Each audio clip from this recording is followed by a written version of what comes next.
friends, how's it going today? Chelsea Face here. I'm excited to give you the wrap up for March 2020. Now, this month has been crazy. Everyone knows what's going on. If you don't, are you living in a hole? So I've had a lot of time to read. I've had a lot of time to catch up on my reading. I've done a lot of book shopping as well, even though I probably shouldn't be spending my money. Bad decisions. Anyways, here are the books that I read for the month of March 2020. The first thing I read was Shortcake Cake Volume 5. This is the story and art by Sue Morishita. That is a writing and drawing duo. So this is a collaboration piece. It is absolutely stunning. I love this series. I cannot wait to get the next volume. It is still being released, so I think they're only up to like maybe volume 10 or something right now in America. So I do have to kind of go slow on this one because I don't want to catch up too quickly. And I can't wait to continue. Look how beautiful this cover is. And they have these really cute little sweet art pieces on the back. I just really love what they're creating with this. It's just a shoujo story about a girl named Ten who is pretty upfront and straightforward with guys. And if she likes them or doesn't like them, she'll let them know. Pretty straightforward. And she's got like a love triangle going on. And she's trying to decide pretty much, does she like these guys? Which one does she like? Has her feelings changed? Does she like both of them? That kind of situation. So it's pretty that kind of trope thing. I love how the guys' personalities are really developing and how they're actually deciding what they do and don't like. I just feel like this one's a lot more realistic than a lot of shoujo nowadays. And so that's why I really gravitate towards this series. And the art's fantastic. And I just love the little watercolor illustrations. These are $9.99 per volume. Totally worth it. Highly recommend. 5 stars for me, obviously. The next thing I read in March was volumes 1 and 2. This is like a collection omnibus of the complete series of My Brother's Husband. This is by, forgive my pronunciation, Gengoro Tagame. This is winner of the Eisner Award. This is a thick boy. It's a graphic novel manga about a man in Japan who has a daughter. His wife and him are divorced and his brother is gay. And he moves to Canada and gets married. He ends up passing away. And the husband of his brother, this is the husband, comes to Japan to meet him and get to know his family a little better because he loved his husband. It's very interesting. I don't know how accurate this is to modern day, how people are treated in Japan that are LGBTQ, but I do know that, in my opinion and my experience, this did show a really good representation of what it's like. Our main character here, he was very apprehensive about that situation at first, and he seemed slightly homophobic and just very uninformed and confused about what it meant to be gay, I guess, and like what that would do to him personally, even though it doesn't affect him at all, because a lot of people, you know, they think it affects them somehow. And the daughter, she just accepts it and she's like, okay, cool. And it really lets him realize how ridiculous he is being. And so it's just them growing closer and learning about the brother who died. And it's about love and friendship and forgiveness and forgiving yourself and just accepting people for who they are no matter what. And I just really loved it. It was so wholesome, and there were even discussions about tattoos and stuff in here. So I think it covered a lot of topics and bullying and a little bit of everything. And it was just really sweet, really precious. It's got some fantastic art here on the back. I just can't recommend this enough. I won it on a Goodreads giveaway, very luckily. It's so good. 5 stars from me. Highly recommend it if you can get a hold of it. The next thing I read was a manga I got from NetGalley. So this is the first volume of The Way of the House Husband. I've been hearing a lot about this on BookTube and MangaTube or whatever. It is so good. Like, if you don't know this, Viz Media has started putting some arcs of some volumes on NetGalley, so you can go right now and you can read them for free. Of course, they have like a watermark just so they're not stolen or anything, but if you have the way to read them, I just read them on my computer because I don't have an e-reader yet. But you can read them there if you get approved, which it was pretty easy to get approved, and you can review it for them. And so I've been doing that very slowly. It can help build your percentage on NetGalley if you have an issue with that, and you get some cool manga out of it. You get to get a little taste. So if you want to buy it, you can continue after that. And I think that's really smart because I have trouble committing to a series if I've never read anything about it. Just going out and paying maybe anywhere from $10 to $15 per volume if I've never read it and I don't know if I like it. It's a good way to test out a new series. And it is only Viz right now, so just be aware of that. But I did get The Way of the House Husband. It's by Kosuke Ono and Sheldon Drzyzga. Drika. It came out in October of 2019, so it's fairly new. I gave it 5 stars. It is so funny. It's about a man who was a Yakuza. He quit that life and now he wants to stay at home with his wife and be a house husband and just take care of the place, cook, clean, support his wife and what she wants to do with her life. And it's very precious. It's really funny. I think it would be a really good anime because it's very episodic and like very short little bursts of episodes. And so he'll be doing something as simple as going to get groceries and somebody will approach him and try to fight him, but he'll like get distracted. And it always leads you into these things that you think is going to go one way and then it goes a whole different way. And it's just so funny how they play off of his bad A Yakuza qualities. And it's just really, really quirky and funny. And the love between him and his wife is so precious and innocent. I highly recommend it. So the next thing I read was finally read this book, you guys. Gone Girl by Gillian Flynn. This has been in my TBR for over a year, if not more. I found it at the thrift store a long time ago in a haul. I hate myself for sleeping on this one for so long because it is so freaking good. Okay, if you have not read Gillian Flynn's Gone Girl, do it now, please. Like, this is exactly the kind of thing I like to read. It is written so well. It's almost like it was written for me because it's the same type of thrilling experience I like to read. It's about a husband and wife who are pretty dysfunctional.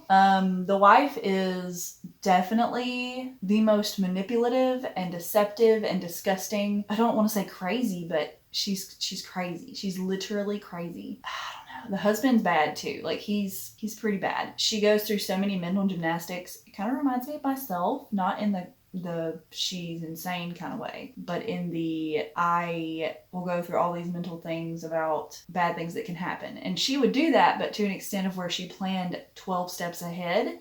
So this is a very interesting story about a woman who is weaving her way around all the possible things that could happen with her plan that she has in this book. I'm not going to spoil too much for you, but people are accused of things happen, things don't happen, people think that certain people did it, people think other people did it. It's who you think it is, it's who you don't think it is, that kind of thing. So I highly recommend this if you've never read it. It is my first Gillian Flynn, and I definitely want to check out Sharp Objects because people have told me that one's fantastic too. So 5 stars from me so far. This might be my favorite book of the year. Not really surprised. It's so good. The next thing I read was an audiobook that I checked out from our local library before they shut down. It was In the Tall Grass by Stephen King and Joe Hill. This is a collaboration between father and son, which is really fascinating. It was a very short audiobook, and I don't think there's even like a physical copy of this. If so, I'll try to find it, but I've only ever found the audiobook. It came out in 2012, so I gave it 4 stars because it felt a lot like Children of the Corn. It's a very short story about a brother and sister who are escaping from where they live. She's pregnant, not his kid, just so you know. And they're trying to escape and start a new life somewhere, and they pull over on the side of the road because of reasons, and they end up in this big field, tall with tall grass. They get lost in the grass because you can't find your way out. It's very mystical and spacey and like science fiction-y. And it reminds me a lot of Children of the Corn because there's a kid and it gets real creepy and like freaky and like worshipy of the grass and stuff. So it was just a really good little horror monster story. So I recommend that too. Very quick, easy to get through. The next things that I read was volume 1 and 2 of Ouran High School Host Club. This is by Bisco Hattori. This series is so fun. Like if you haven't seen the anime, I highly recommend it. I had trouble getting through the first volume because of the art style, but it does get better towards the end and through this one. I think it's improved vastly. So I do recommend them. It's so fun and quirky. It is a little bit aged with its talk of gay people and the views on gender and cross-dressing and stuff like that. Like it's a little bit insensitive, but it is a product of its time. And I think that if they did redo this, it could be done very well. I still think it holds a really good place in shoujo, and I just love it. The twins are my favorite. Who's your favorite if you read it? I can't wait to continue. If I eventually ever get to go back to the library, I want to pick up the next volumes because I think they have the entire series there. So I'm very excited that I get to read that before deciding if I want to purchase it for myself. I gave the first volume 4 stars because of the art, and I gave this one 5 stars because they're great. The next thing that I read was volume 1 of My Hero Academia Vigilantes. This is a series by Hideyuki Furuhashi and Betancourt with the original concept by Kohei Harukoshi. You know, if you've watched or read or heard about My Hero Academia, this is a spin-off series that is mostly for teens. It is Shonen Jump Viz Media, $9.99 per volume normally, but I got this from the library. On the back, it does have kind of a scantily clad lady. I'm covering up her booty. But it is definitely for an older audience, I think. It has more violent criminals in it.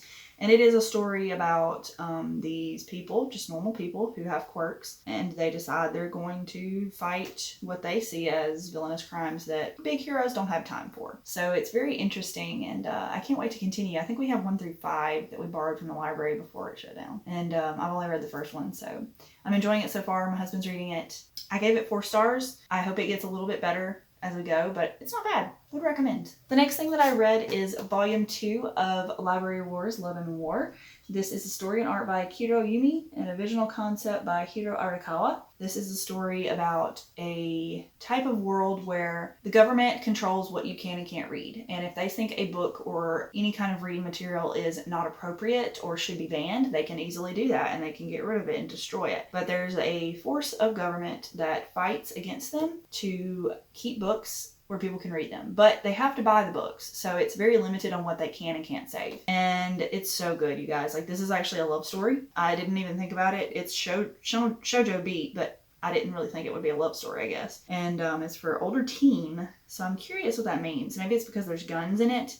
They do kill people over books, and I thought that was a little extreme, but it's important to have your freedoms. So I guess it makes sense. Very, very cute, very precious love story going on in here. I cannot wait to continue. It's really fun. I gave this one 5 stars. I think I gave the last one 5 stars, if I'm not mistaken. So pick it up if you can. It's kind of an older series, but it's really, really good. The next thing I got from the library is Alito Battle Angel. This is the volume 1 of the deluxe edition by Yukito Kishiro, and it has an introduction by Brendan Fletcher. I don't know who that is, but it's by Kodansha. Very, very nice edition. There's some colored pages in there. I'm not going to really show you because I don't want to spoil anything, because there are some spoilers. It's a science fiction, action, kind of horror-y, in my opinion, novel, graphic novel, manga. And, there's a new movie that came out. We haven't seen it yet, but we're very interested. This is a fairly new thing they got at the library, and it's really good. I love the art style. It looks so much better than the cover or the movie that I've seen previews for. It's beautiful. The writing's pretty decent. I think that it's not perfect. There was a little bit of typical superhero jargon, like, I will defeat you because you are bad kind of stuff going on. So that's the only thing I didn't really like. The beginning was really strong with the villain, and the end was very strong with the boy. If you've read it, you know what I'm talking about. There's a little love story in here too, so I recommend this. It's really fun. The next things I read were volumes 3, 4, 5, and 6 of Kiss Him, Not Me by Junko. If you don't know, I watched this series in a vlog, the anime, a while back, and I talked about it in there. It is a slightly problematic series based off of the how it kickstarts with her losing a ton of weight really quickly and guys loving her for it. But other than that, I cannot recommend this series enough. It is so fun. It's basically just this girl who loses a ton of weight because her favorite character in an anime dies. She gets depressed, she loses a ton of weight, and then all of a sudden all these guys and girl want to date her. It's just them chasing after her and trying to win her over, and her trying to decide if she even wants a boyfriend. So she's definitely a fujoshi otaku, and I love her. She is fantastic. I love the guys. All of them are unique and fun and just beautiful men. And it's swoony and good and delicious, and I love it. I gave this one 4 stars. I don't remember exactly why, but I did give it 4 instead of 5. And then we have volume 4, which I gave 5 stars. Look how beautiful the cover is. Oh my god. I love these guys. Like, even I don't normally go for bad boy characters, but even our bad boy character is nice. And then volume 5, I also gave 5 stars. This is where we're starting to get too close to the end of how the anime ended. And then this one, I think there might be one more little bitty chapter in volume 7 that's from the anime, but overall I'm almost to the end of the anime. There are 14 books. I'm pretty sure it was 14, and it keeps going. So I'm really, really interested to see how different it is, because I know the anime just kind of ends, and I don't think that's how the manga ends. So I'm really, really excited to finally continue that and keep going. It is completed in English, so I can get them all and read them. I've already ordered volume 7, and I'm very, very excited to read it. I gave this one 4 stars as well. I don't think I mentioned that. Overall, 4 or 5 stars for all of them. They're so fun. They're rated T, so 13 plus. They're $10.99 per volume, brand new, and I've been having trouble finding them cheaper than that. So if you find them brand new on sale, you might as well get them that way because they're not much cheaper used, honestly. I don't know why. It's fairly new, but it's not like a brand new series. So maybe it's just because they're really popular or something. I don't know. But if you can find them, I would suggest snagging them up. They are Kodansha. And I know some people have Kodansha at their bookstores, buy 2 get 3rd free, but mine doesn't really carry a lot of Kodansha, so sad face. Alright guys, that's it for this wrap up for March 2020. I hope you've enjoyed this video. It's been a very long one. I hope everyone's safe. I hope you're social isolating and being safe and taking care of yourself and just being smart during these times. Reading lots of books, reading lots of manga. And supporting small businesses is very important too. So I highly recommend that if you can, financially if you're able to. Of course, don't spend your money if you don't need to. I also need to film a TBR for April today, so keep an eye out for that soon. I hope you're having a fantastic day. Please subscribe if you haven't already. I put up new bookish and manga-ish content constantly, and sometimes I vlog, but mostly just bookish content. I hope you have a good day and stay safe. Bye guys.